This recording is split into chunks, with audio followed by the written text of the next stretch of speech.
حضرت سیدہ زینب نے پوچھا امام حسین سے کہ سارے زمانے نے روکا ہے، ٹھیک ہے آپ حق پہ ہیں، یہ بھی سب نے کہا ہے آپ حق پہ ہیں، پر روکا بھی سب نے، آپ روکے کیوں نہیں؟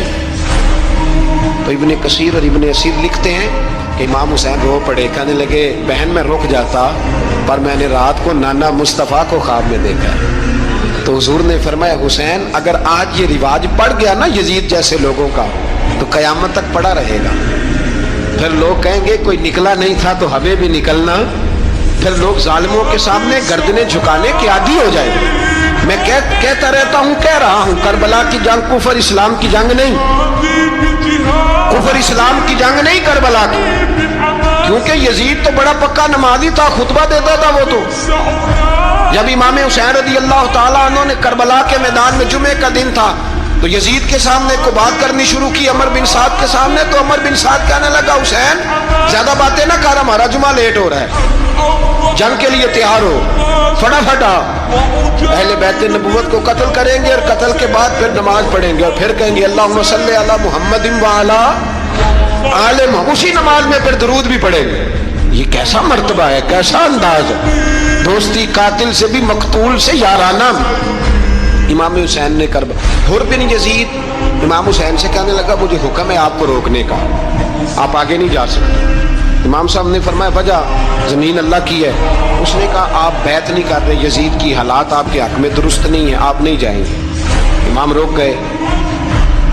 ظہر کی نماز کا وقت ہوا تو حضرت علی اکبر امام حسین کے بڑے صاحبزادے انہوں نے اذان ظہر پڑھی تو حر بن یزید کے لشکر نے امام حسین کے پیچھے نماز ادا کی۔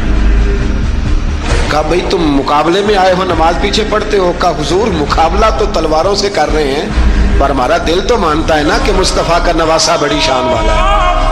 حر بن یزید نے 3 نمازیں لشکر سمیت امام حسین کے پیچھے پڑھی ہیں، 3 نمازیں، ظہر اثر اور مغرب۔ پھر امام حسین کے سامنے شرائط پیش کی کہ آپ کو یہاں گھیر لیا گیا ہے، یہاں آپ بیعت کریں گے، یہاں پہ جنگ کریں گے، 2 ہی باتیں۔ امام حسین نے فرمایا نہیں بھائی بیعت تو میں نہیں کرتا، اس کے علاوہ تم جو کہتے ہو میں کرنے کو تیار ہوں۔ اس نے خط لکھا، عبید اللہ ابن زیاد کو ایک بندہ دوڑایا پیچھے کوفے، چند میل پہ کوفہ تھا، کہا وہ نہیں مان رہے، کیا کرنا؟ تو حسین ابن علی ہے، میں زیادہ دیر انہیں روک بھی نہیں سکتا۔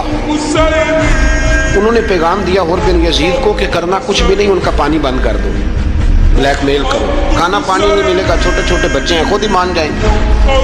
حضرت امام علی مقام کے بارے میں حر کے بعد جب یہ پیغام آیا تو حر کہنے لگا میری طبیعت نہیں مانتی حسین پر پانی بند کروں، دل نہیں مانتا۔ جب یہ لفظ کہے نا دوبارہ تو پھر عبید اللہ ابن زیاد نے عمر بن سعد کو 10,000 آدمی دے کے بھیجا، کہا حر بن یزید لچک دکھا رہا ہے حسین کے آنکھ میں۔ ایک رے کا علاقہ تھا، بڑی وہاں فصل ہوتی تھی، لوگ کوشش کرتے تھے وہاں کا گورنر بننے کی، کوشش کرتے تھے۔ تو عبید اللہ ابن زیاد کہنے لگا تمہیں رے کی گورنری ملے گی، سب سے سرسبز و شاداب علاقہ، تمہیں وہاں کا گورنر بنایا جائے گا اگر حسین کے خلاف لڑو گے۔ یہ اتنی زبردست ہوتی ہیں گورنریاں کہ گورنریوں کے لیے لوگ نسل رسول کے خلاف بھی نکل آتے ہیں، یہ اتنی تگڑی ہوتی ہیں، اتنی جلدی وفاداریاں بدلتی ہیں۔